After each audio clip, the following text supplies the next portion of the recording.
खान साहब से सवाल पूछे कि खान साहब आप भी मनी ट्रेल दे दें।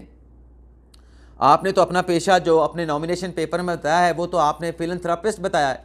फिलंथ्रापिस्ट क्या होता है? इंसानी से मोहब्बत करने वाला। इससे कोई पैसे शैसे तो आपकी जेब में नहीं आते, आपके एहसास से नहीं बढ़ते। तो ये 3.5 साल के जो इमरान खान साहब ने बतौर प्राइम मिनिस्टर इनिंग्स खेली है उसमें 27 करोड़ का इजाफा हुआ है।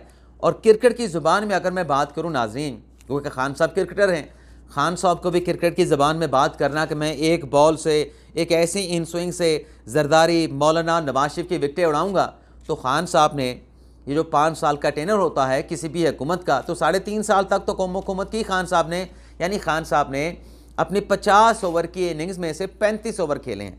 35 ओवर में खान साहब ने 27 करोड़ रुपए खान साहब के असासों में इजाफा हुआ है। ऐसे ही नाज़रीन जो खान साहब ने खुद डिटेल दी है।